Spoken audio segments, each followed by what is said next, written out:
Okay, so we're up to page 172. Alex, what we're doing here, I mentioned, you asked what text we're doing. We are doing, I mentioned to you, we're doing a text which is very similar to Derech Hashem. I didn't have time to elaborate then, but this is actually an essay which was written by the Ramchal, who is the author of Derech Hashem, and it's printed at the back of Derech Hashem. So we started yesterday, the day before. We finished the first section, and we're up to the second one on page 172. So what's the name that Creator will bless? Oh, the name of the actual essay is called Mamar Ha'ikarim, the essay on fundamentals. Yes, and the first section is a little part of the first part of the essay is B'Borei Bach, meaning things having to do with the nature of God and our understanding of God. So it's an essay which has a collection of themes which are more fully developed in Derech Hashem and summarized here. Some things are left out, it's true, but other things are actually added. And we read it and explain, and usually it's supplemented by things that the Derech Hashem actually says, or other things that we bring in from the outside as well. So this little section of the essay is titled Biruchaniim, regarding the spiritual forces, spiritual beings. Remember, we spoke in the previous session about the Borei, that our concept of God as creator is creator not only of the physical universe, but creator of the non-physical realm as well. The physical universe, of course, is inhabited by many, many different parts, many different creations. Similarly, there is a spiritual realm, and the spiritual realm also is replete with its own special spiritual creations. Those spiritual, non-physical, metaphysical beings are by definition non-finite, infinite. But we mentioned that their infinity is more of what I was describing as a relative infinity as opposed to God's absolute infinity. The absolute infinity of God, which necessitates its being only one and no other, it having no beginning, no end, is comprised nevertheless of all that exists both in the physical world and the spiritual world. Now he's going on this part of the essay to elaborate a bit on that realm of the relatively infinite, okay, the spiritual. Ha'adon yisbarach shemo, the Master, may his name be blessed or praised. Kamo shebi'echolto habilti bal tachlis bara hanimtsoim hagufonim shiroim enenu, just as there is unended, limitless potential of God, and God is able to do everything. He created all of the physical aspects of finite creation, which we see and observe with our own eyes. So too he desired and actually created other forms of reality, other creations, which are elevated above all of these other aspects of the physical realm of creation. Bilti margoshim umuchoshim minuchushim shelanu, which are imperceptible and not able to be perceived by our senses. And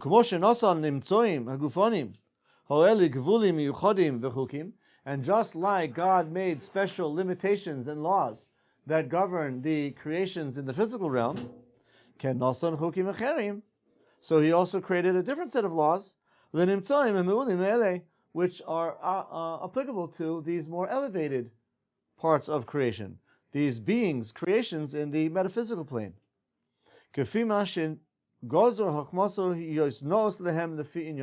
According to what was deemed as being befitting by God for each and every category.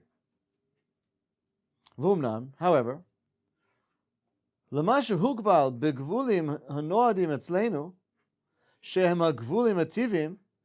however, as opposed to the laws which govern our lives, or the other things in the created physical world, which are natural laws, which are perceived by our own senses, and nikra gufani, and for that reason they are called physical.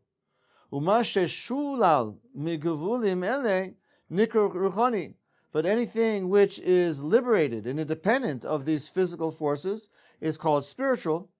And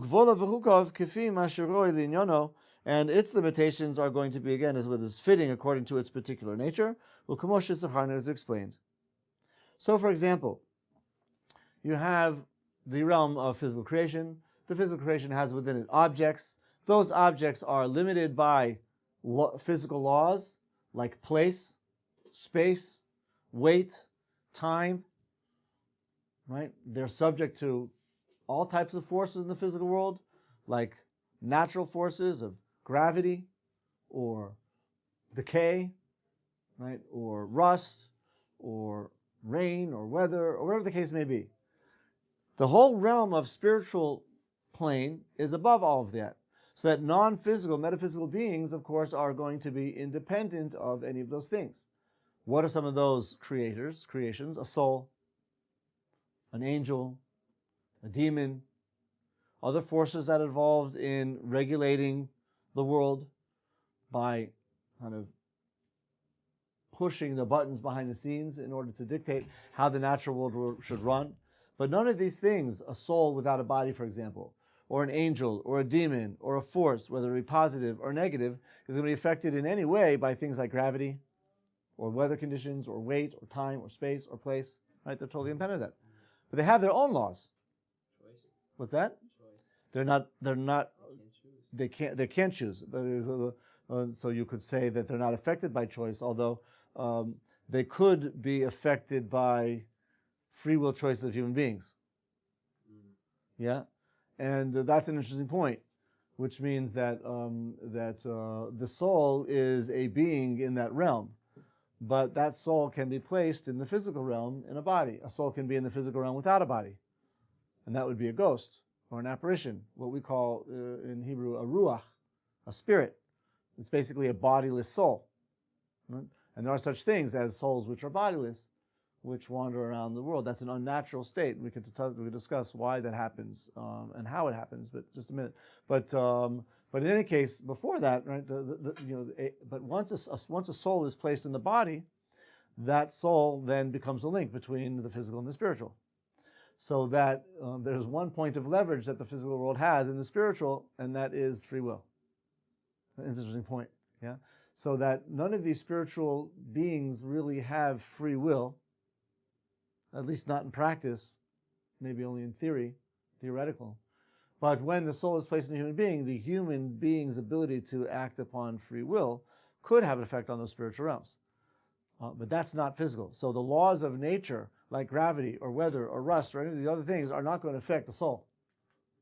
However, the actions of a person in the physical body can affect the soul, or angels, or demons, or anything else in the spiritual realm, not by virtue of the fact that the force is originating from physicality. It's not, right?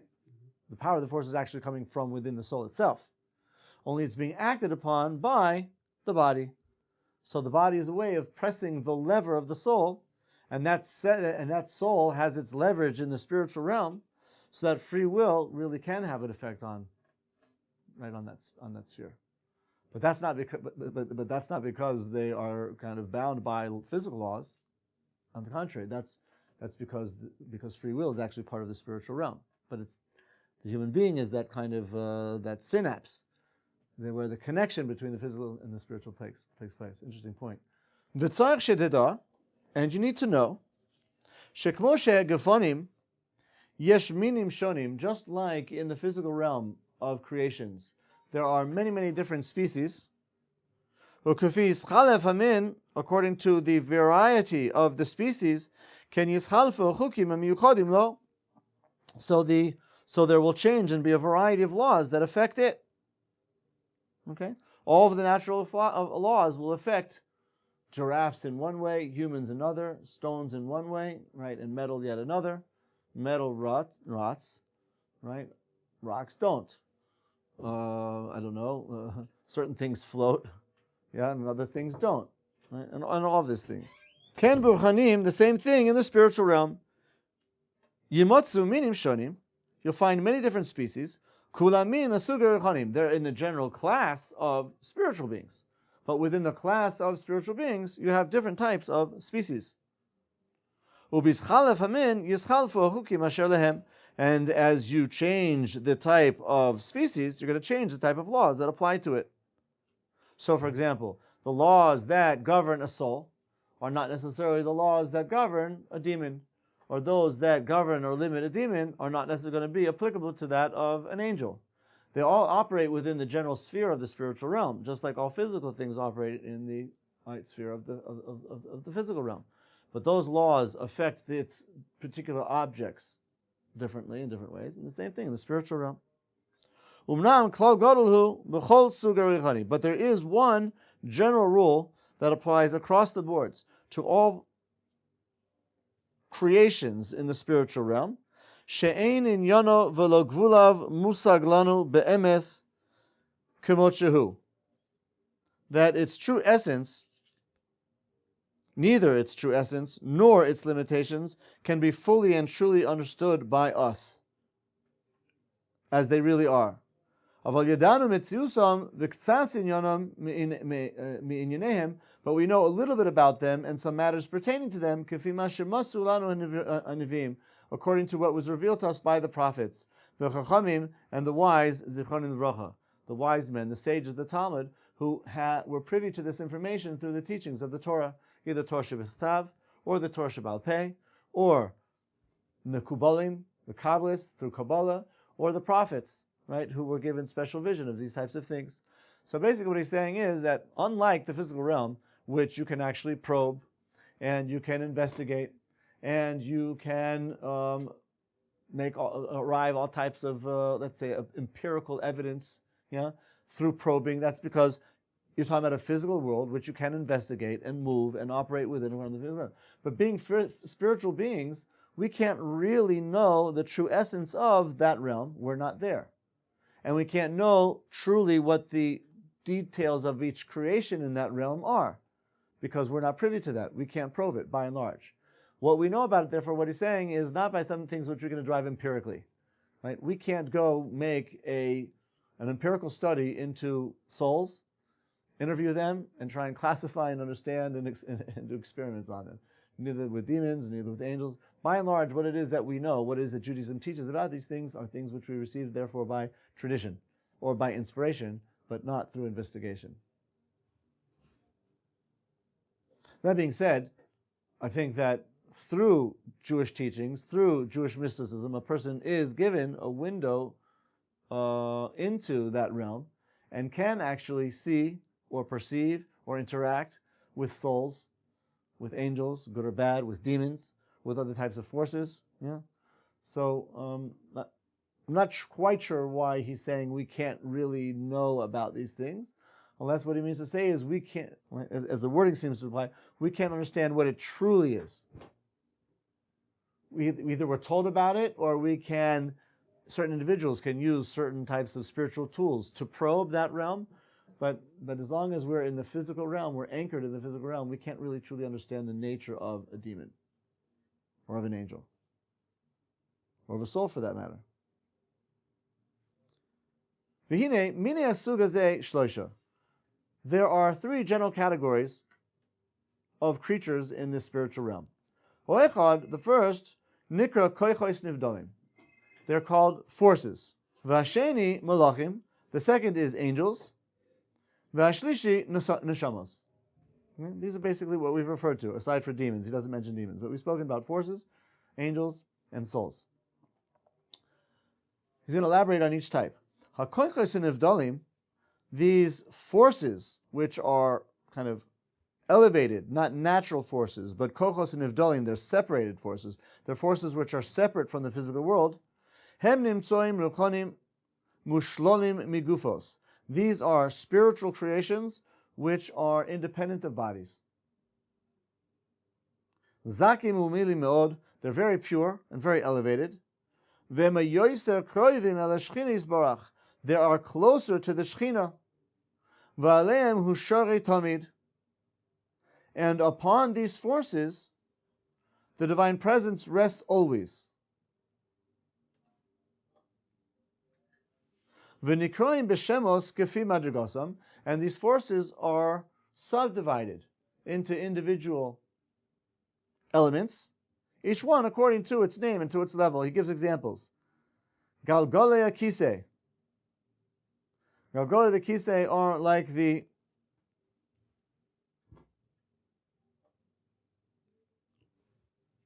shall I say, wheels, which is irrelevant to the, round aspects of the kisei being the throne.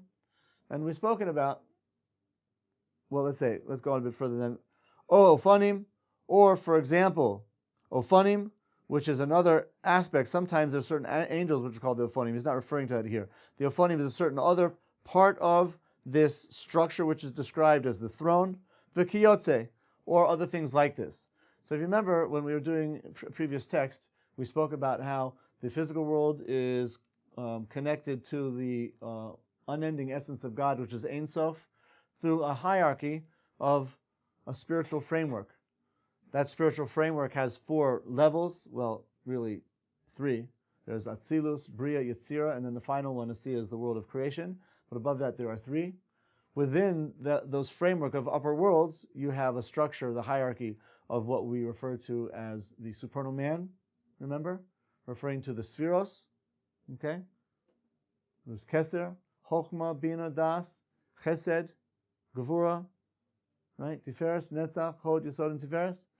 That structure of the Spheros, which we refer to as the supernal man, is often referred to also as the throne. Or sometimes the throne is referring to the whole structure of the Olamos, where each Olam has a certain part, is ascribed to a certain part of this throne, and the Spheros would occupy a place, therefore, within the structure, a place of the throne. But in any case, what he's referring to is that the forces would be the types of energy which come up and down through that system, connecting the physical to the spiritual. And everything that we're speaking about in Tomer Dvar, for example, in another language, using different terminology, would be kochos. Okay? Divine energy which is flowing up and down through that system, through the throne, or through the supernal man, or through the structure of the spheros, for good or for bad. Okay? And we spoke about, for example, kochos of kedusha, that would be divine energy that's flowing through that system. And there's also kochos atuma, which break out of those spherical prisms that we spoke about, reflecting divine light of creation from Ein Sof down into the world. And they would become the forces of impurity, which also occlude the sphere of Malchus. Right? You remember what we discussed here? Yeah? So these would also be kochos. So therefore, what he's saying here is that one area of these spiritual creations would be what he refers to as kochos, which are the spiritual forces, for good or for bad, which are flowing through the system which is described here with the language of a throne, yes, which is basically the part of creation which connects physical creation to the source, which is God. That would be all one realm, yeah. Now the Shekhinah, is that the female version of God? Mm-hmm. And it's associated with Malchus.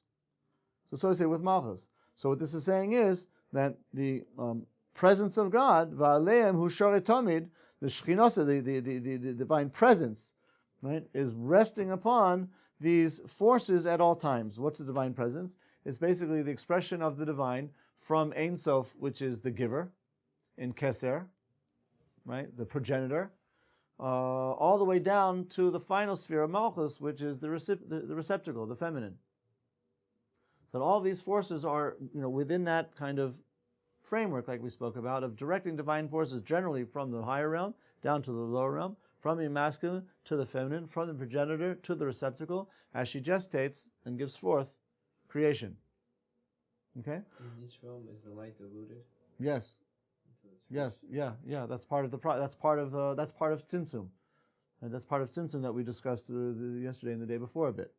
Is that one of the purposes of these spiritual realms is to reduce the intensity of that divine energy, so that things can exist in the presence of God. It's not, like we discussed yesterday, right? It's not that God is not there, but there are curtains which obstruct the light. Those curtains would be the different layers of the hierarchy in the spiritual realm, part of which is going to be the spheros, and that's going to occlude the intensity of the light such that you can actually be in the presence of, meaning reality can seem to exist in the presence of God. Right? It's not that God's not there, it's just occluded to a certain extent, right? So that would be the first level, these kochos. The second one is hamalachim. Hamalachim hem nimtzoim ruchanim shenivru la'asoi shlichuso shel Boris Barach. Angels are the creations, the spiritual creations, which were created for the purpose of doing the bidding of God. That's the shlichus. B'chol ma sheyachpos, with anything that he would like. V'hem memunim kol echad al inyan ma shemasa lo ratzon elyon, and each one oversees and supervises whatever realm was decided according to the realm, the will of God. And that's exactly what an angel is. A malach, what is a malach? Right? A malach, it comes from the word malacha. Malacha is a creative act. The malachim are agents which bring into being, create, as it were, realize, crystallize the will of God into the either spiritual or physical realm. So malach can actually have a shlichus for something in the spiritual realm. We would not necessarily know about that. But the malach certainly has shlichus in the physical realm. And that's what it is. It's a messenger. Like it says, Vishlach Yaakov Melachim. Yaakov sent messengers to Esav. A messenger is somebody who conveys something. So the malach, the spiritual, so the spiritual angel is like a spiritual conveyor of divine will. In truth, the malach, should not be viewed as like this kind of, winged creature floating through the air with some type of a long white robe. Of course, that's not the case. There's nothing physical about a malach. There's no image to a malach. A malach might be able to manipulate its energy to appear in a certain way, or God might manipulate the energy of a malach to have a certain appearance, similar to the way in which our bodies or anything in the physical world is really molded from energy to take on a certain appearance. Because in truth, on a subatomic level, everything, we're all the same, right? We're all energy. But that energy is manipulated to take right, a certain form in a human, a certain form in an animal, a certain form in stone or rock or tree. The same thing happens with an angel. An angel's energy can be manipulated to give it the appearance if it's crystallized in some way in the physical realm. And we do see, for example, that God sent angels to Avram in the form of Ishmaelites, right? Even though they, of course, were spiritual beings. Similarly, Eliyahu Navi, who is not an angel, and this might be an appropriate point to point this out.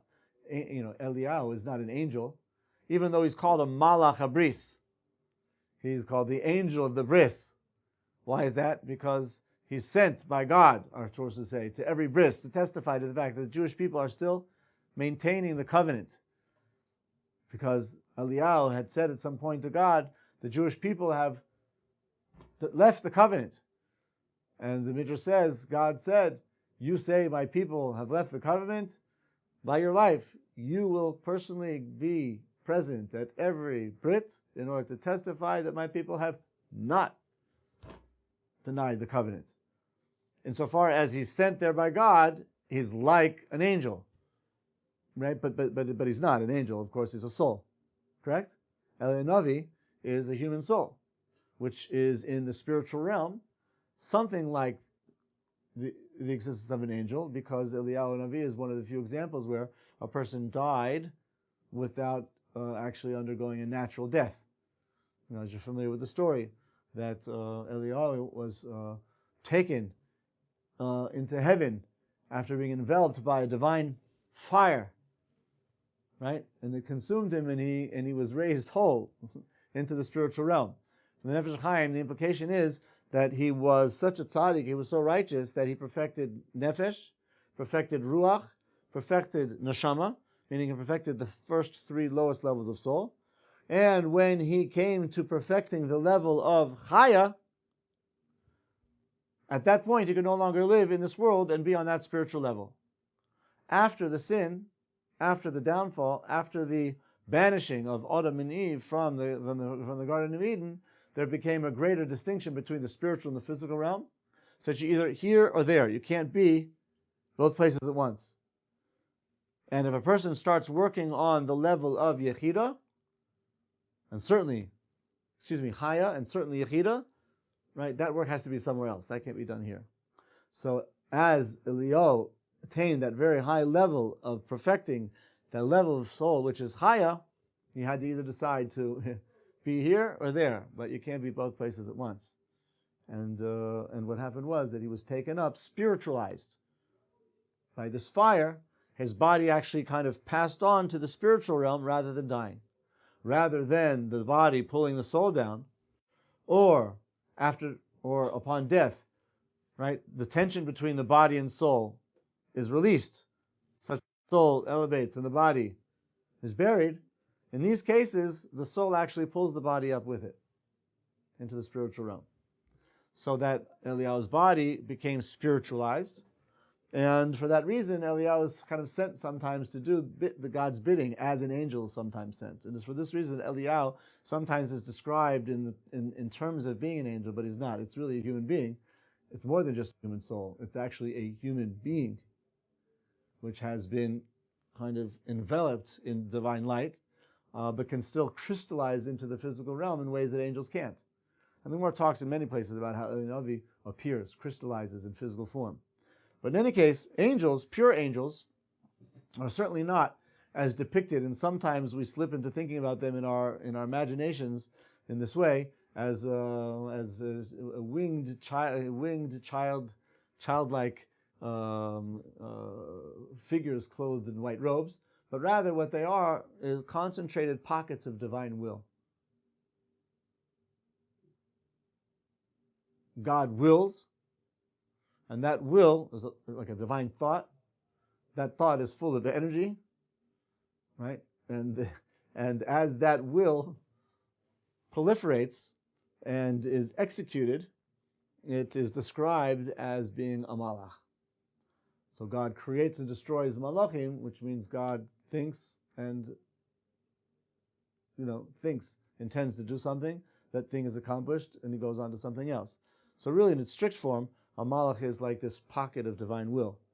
But we call it an angel, which is a shlichus, because this thought is being sent through the spiritual realm in order to affect that will into action. That would be the second class. Yesh lehem chukim ugvulim kefi ma shenos lehem. They also have spiritual laws which govern them, which is appropriate to them, al pi chokhmah elyona, according to the elevated supernal wisdom of God. That would be the second category. Even with the class of angels, you have different types. The Rambam in Yesodei Torah enumerates 10 different types of angels. Each type, what it's called and why it's called that. There's Ophanim, and there's Srafim, and there's Ishim, many different types. But they all fall under the general category of angels. And of course, you also have what I think might be called the archetypical angels, like Gavriel, or Raphael, or Michael, Uriel. Yeah. Generally, not supposed to say the name of angels, by the way, just like you're not supposed to say the name of demons. And the reason is because, just like somebody mentioned, our free will is kind of a connection to the spiritual realm, and the things that we do as a result of that free will can have an effect there. We also have a power not only of thought, but of speech. And our power of speech is literally that. It's not just the ability to speak, it's the power of speech. We create and destroy with our language, in the spiritual sense. And part of our ability to do so would be to call upon the power of the angels. And it's given over into human beings, and certainly the Jewish people, the ability to command, not only through free will acts, have an effect on the spiritual realm, but actually command the spiritual realm to do things in the form of calling upon angels or demons, positive and negative forces. These are all permitted. It's brought down in the Shulchan Aruch as well. A person should not be messing around with the demons. But if he knows what he's doing, why not? He's the master, and he can control them. He can harness the power of any demon to do anything he wants. That's permitted, of course. Nothing that's not permitted. Only things which are permitted. I mean to say, permitted according to the Torah. But it is permitted to use angels in a permitted way as well. And one of the ways we do that is employing our power of speech. And therefore, just calling the name of an angel or demon, a creation in the spiritual realm, brings them to us to do our bidding. Kind of like a genie. Yeah? The problem is when a person calls upon this spiritual genie, but he doesn't know what he's doing, and he doesn't know that it's there, and he doesn't do anything with that energy that he has mustered at his disposal, that energy can often now disperse and react negatively against him. So he's caused this concentration of energy to be drawn to his service, so particularly in the form of a demon, but he doesn't do anything with it. He doesn't command it or direct it. That energy then can dissipate in that place and actually harm the person. That's certainly true regarding demons. It's even true regarding angels. So a person is not supposed to be reciting even the names of angels indiscriminately. If it's in the context of learning, one is allowed to say Gavriel, Uriel, Raphael, and so forth and so on. But just to say the name, another situation where it's permitted, of course, is when you're referring to a person's name. Yeah, he might have the name Gavriel or Raphael. But each of these archetypal angels are also a form of divine will. It's not like they're individual beings, really. They're really just regular, how shall we put it, channels through which divine energy is directed in a specific way. Not like specific instances, but in more general terms. So, for example, there is a power of remedy, of healing, which is regularly needed by the world.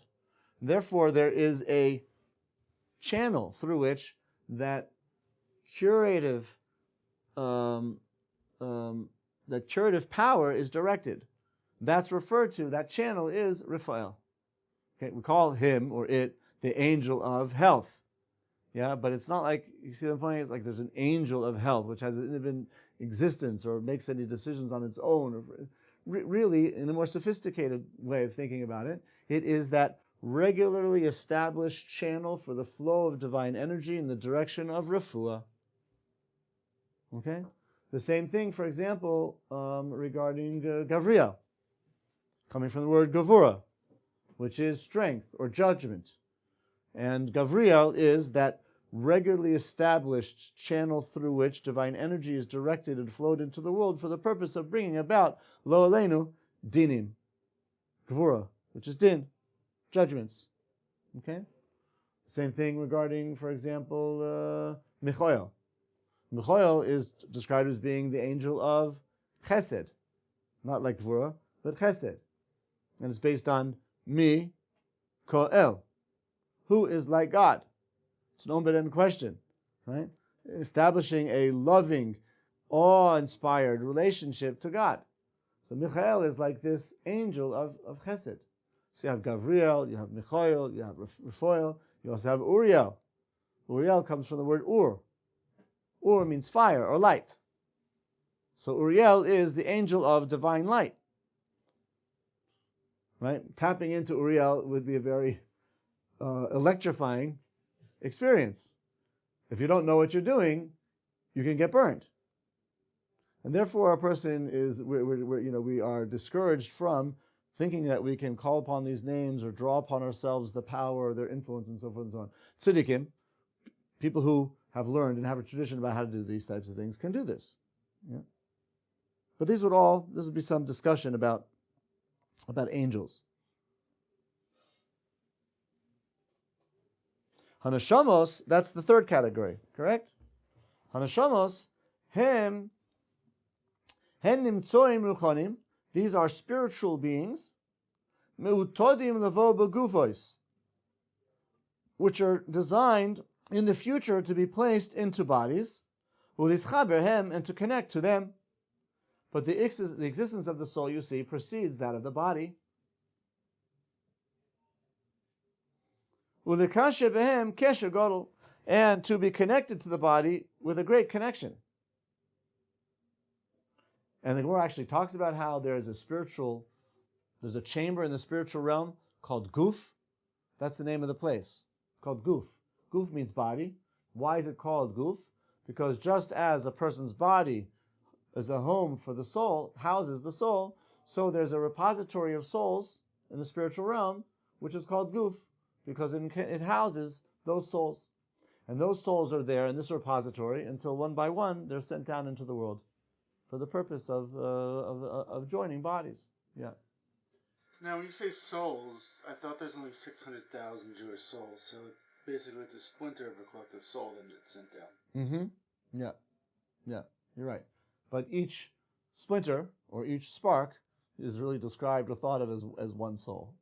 But it's true. They're all subparts of what we call root souls. And the root souls are 600,000. The Gemara says, En ben David ba ad sheyichalel kol neshama shebeguf. Ben David, meaning the son of David, meaning the Mashiach, will not come until all of the souls have been depleted from the goof. What's the goof?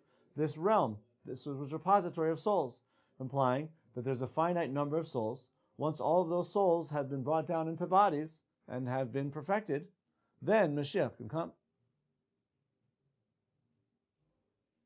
Interesting concept. But the soul certainly pre-exists the body. They're individual spiritual creations. Just like physical creations, in truth, are God. We spoke about that. Certainly that's true in the spiritual realm as well. The distinction becomes much more subtle there than here. But you know, and what we said here applies there as well. But the souls are like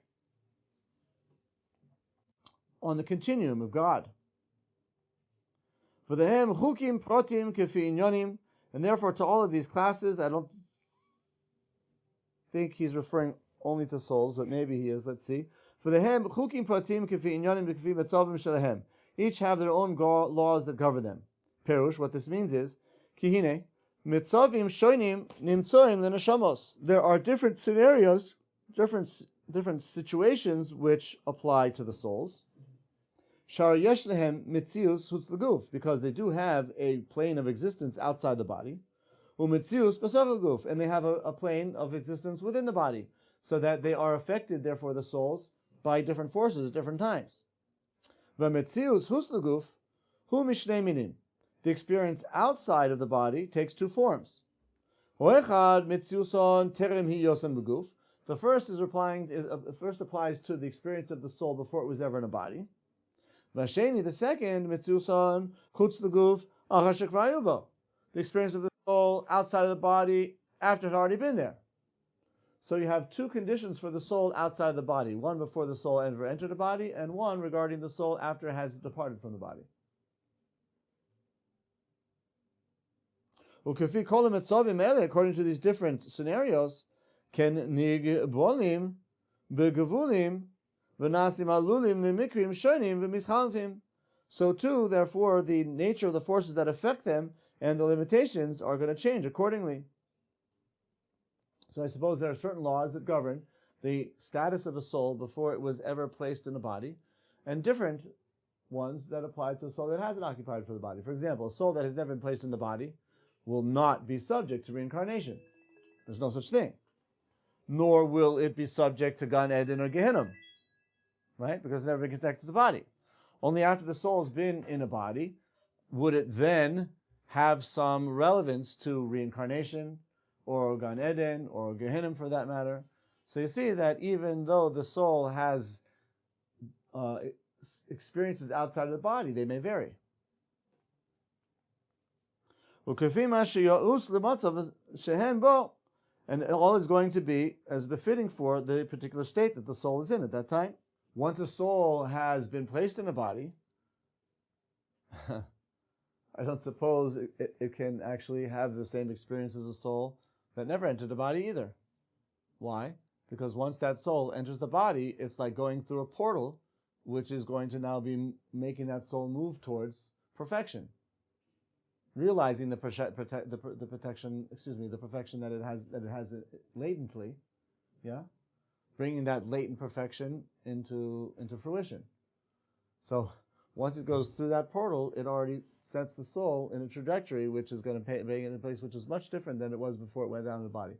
That being said, it is my understanding that in the case of reincarnation, the soul will, for example, go back into the goof, right, which is that spiritual repository for souls, and then be brought back down into the body again, together with souls that would be brought down for the first time. So in terms of the experience of being in the goof, there seems to be some similarity, at least, between souls that have been born and souls that have not. Nowadays, we're told by the Kabbalists, particularly by the Arizal, that there's no such thing as original souls anymore. All souls have existed in bodies, and now everything is all Gilgulim. It's all reincarnations, trying to get all of those souls perfected to the point where we will actually bring about Mashiach and the world to come. Hamalachim kulam hine hem misharasav yisbarach oisei dvaro. The angels, all of them, they are the servants of God. May His name be blessed.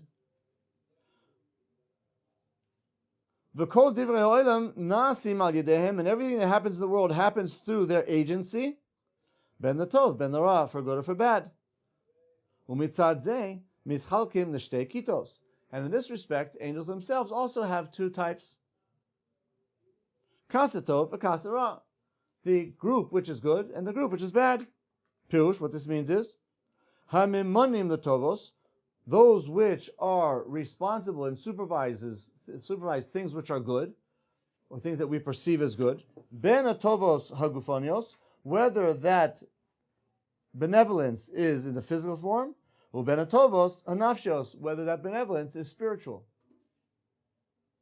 Vehamamunim leros, and then the second category, those who supervise things which we perceive to be bad, evil, gufonios v'nafshos, they also have two different forms, physical and spiritual. Okay, so that you have two forms of angels, what we would call good or bad, meaning those that bring about good, things that we perceive good, those which bring about what we perceive as bad, and each category has two realms of action, either in the physical or the spiritual. So that, for example, an angel can be responsible for bringing about material bounty or bringing about spiritual bounty. Similarly, an angel can be responsible for bringing about physical harm or spiritual harm. Hamumonim alaros, those angels which are responsible for overseeing the things that we perceive as evil, they're referred to sometimes by the term of malachei chabala, destructive angels, or mezikin, harmful forces. I wonder if they would relate to what we were saying before respectively, namely, malachei chabala might be those who are responsible for bringing upon physical harm, and mezikin, spiritual harm. But I'm not sure if that's what he's getting at. Okay. I think we should probably end here and continue discussion Bezat Hashem next time we meet.